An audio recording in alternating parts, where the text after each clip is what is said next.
Well, hello everybody, and welcome to episode number 5 of my Ask the Statto videos. It's great to be back again, answering some of your statistical questions, which have been varied and interesting for today's video. It's the 8th of June now, and all being well, in 1 month's time, we may actually see some actual live cricket, and 100% fair play to the West Indies for coming to England to come and play these games. All being well, there's no further spike or any issues in the offing. But all being well, in 1 month's time, we'll actually see some live cricket again, and I personally cannot wait. It's going to be absolutely brilliant. It's unfortunate, should have been in India, should have been doing the domestic cricket on Sky Sports, which would have kept me going. Would have been in Southampton, my home game for me on Wednesday, but of course there's no cricket going on, so instead I'm still continuing to deliver pizzas. So it's but I'm doing these for a bit of fun and just to keep my hand in with cricket stats, and the questions have been brilliant actually for this edition. Taken me a little while. Apologies that it's taken me a while to do this one. I have obviously been working as well, and doing one or two other bits and pieces. So, but I will. Here we go. I am actually going to answer these questions and see what we can do. The first person that I'm going to answer the question for is a bit of a favourite on these videos. Loves an opening batsman, and that is Amit Bansal, once again, who's asked a couple of questions this time out. His first question is, which opening pairs have opened in the most consecutive Test innings? So that's not the most Test innings. That is obviously Desmond Haynes and Gordon Greenidge with 148, Andrew Strauss and Alistair Cook, and Sanat Jayasuriya and Marvan Atapattu with 117 each. But the most consecutive Test innings. And that record is actually by far and away dominated by one pair, who are actually fourth on the all-time list with 113 partnerships together, but had 92 incredibly in a row together, and that's Justin Langer and Matthew Hayden of Australia. Incredible, really. They batted together all the way through until 2006-07, the World 11 Test match in Sydney, which some statisticians I know still don't count, but it is an official Test match, and that was their last one together. So it's Justin Langer and Matthew Hayden on 92. The nearest after that is actually Andrew Strauss and Alistair Cook with 44. Marcus Trescothick and Andrew Strauss with 40. Desmond Haynes and Gordon Greenidge, the all-time record holders, with 148, only had a run of 39 as their longest. Michael Slater and Mark Taylor with 38, and finally Tamim Iqbal and Imral Kayes of Bangladesh with 32. So that is your top 6. Slightly surprisingly, actually, when you actually look through the list, Virender Sehwag and Houtam Hambier with 87 innings together, but only 17 in a row. It was really quite surprising to see that that they only had 17 out of 87 in a row. His second question was, which openers opened with the most partners in tests. That's Sunil Gavaskar, who incredibly, and it's a remarkable number, opened with 19 different opening partners. Syed Anwar, Len Hutton and Graham Gooch all opened with 18 each. Jeff Boycott with 16 each. Most of them wanted to try and run him out. And Roy Fredericks and Alistair Cook have opened with 15 each. Just as a matter of interest, if you wanted to know, Sunil Gavaskar, he opened with 19, as I mentioned, and the most, his main opening partners, if you like, Chetan Chauhan with 59, Anshuman Gaikwad with 49, Chris Srikanth 34, Ashok Mankad with 12 innings, and Dilip Vengsarkar with 10. So in answer to that question, it's Sunil Gavaskar with 19.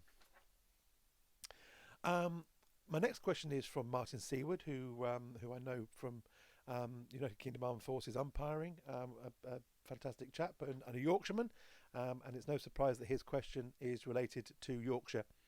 Um, he has three questions, and I've been able to answer all of them.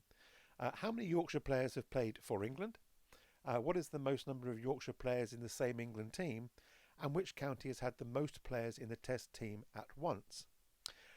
Now I can answer the first one, and I've worked this one out.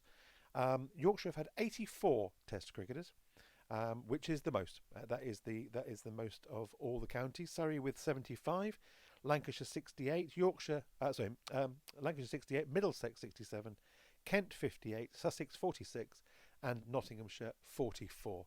They are your top 7 counties with the most England internationals in their side. The answer to the other 2 questions, I actually would like to credit Alan Holloway for his help with this. I know this is something that he very much has on his files, and I popped the question to him, and he came back with a very thorough answer. And I would like to thank Alan for his help with this one. And I'll read what he put. The record is 5 of 5 players from the same county playing in a Test match. And it's held by 2 counties, Nottinghamshire and Yorkshire. Five Nottinghamshire players, Dick Atwell, Billy Barnes, Wilf Flowers, William Scoton and Arthur Shrewsbury, appeared in all 5 Test matches of the 84-85 Tour of Australia, which was captained by Shrewsbury and managed by the former Nottinghamshire fast bowler Alfred Shaw. Obviously, him being from Nottinghamshire, that's probably why there was quite a few Nottinghamshire players in the side. 5 Yorkshire players, Bill Bowes, Len Hutton, Maurice Leyland, Headley Verity and Arthur Wood, appeared in the England 11 in the famous Oval Test match against Australia in August 1938, which of course achieved England and Test cricket's largest margin of victory of an innings and 579 runs. Only 4 actually were originally selected in that side, but Les Ames, the regular England keeper, withdrew on the eve of the match, and Arthur Wood, 3 days before his 40th birthday, was called up to replace him and made his debut. Wood, who was born in 1898, was the last selected Test player to be born in the 19th century. So huge thank you to Alan for that. I certainly would have taken me a while to dig that one out, but I did know that he would have it all offhand, as it were. Yorkshire hold the record with Nottinghamshire, but they certainly have had the most England Test players. So I hope that gives you an answer for that one, Martin. My next question is actually a Hampshire question, and it's from Richard Shelley, who is a Hampshire supporter and a neighbour as well. He lives just upstairs from me here. And he asked, how many first-class 100 partnerships did Barry Richards and Gordon Greenidge have for Hampshire, and where does that rank on the overall list of 100th century partnerships in first-class county cricket and for Hampshire? The great overseas players, South African Barry Richards and West Indian Gordon Greenidge, very much part of my very early era with Hampshire, when my father scored for them back starting in 1975. So he saw a lot of these 2 batting together, and he does say that they were sublime at the top of the innings.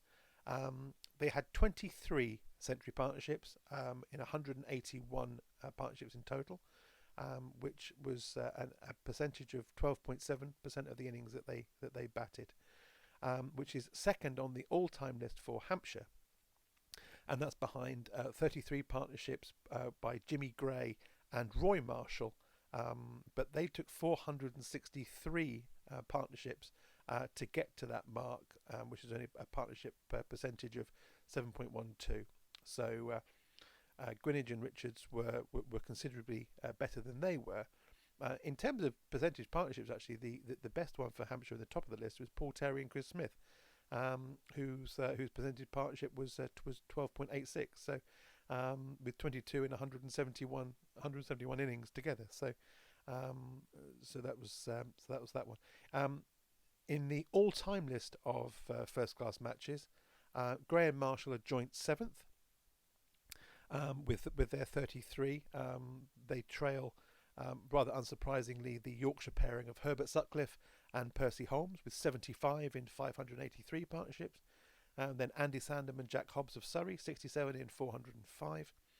Charles Harris and Walter Keaton of Nottinghamshire, 44 in 433. Jack Hobbs again and Tom Hayward of Surrey, 40 in 393. And George Gunn and William Weissel of Nottinghamshire, 40 in 405. They were the top five in all first-class cricket. Gray and Marshall are 7th on the list.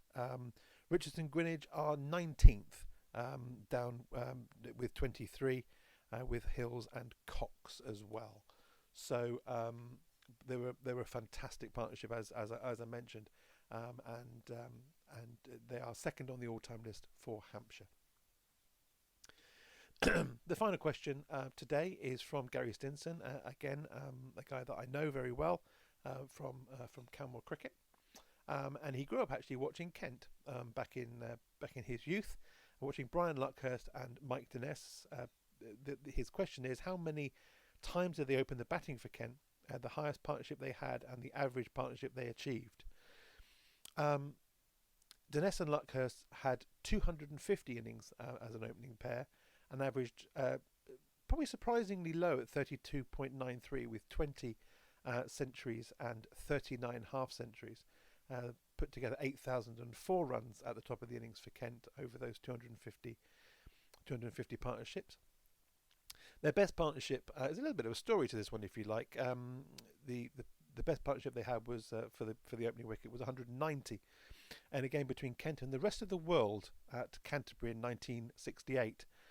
A particularly good effort, really, when you consider the rest of the world's bowling attack featured three of the greatest bowlers of that era, or if not at all. Wes Hall of the West Indies, Peter Pollock, that's Sean's father, and another South African, Eddie Barlow.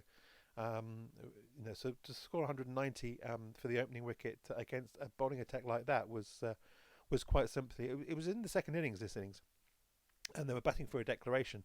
Luckhurst completed centuries in both innings of that game, and they set the rest of the world 253 to win. And it didn't take them long. It took them 59 overs, with Eddie Barlow scoring 153 and Barry Richards in that side hitting 81.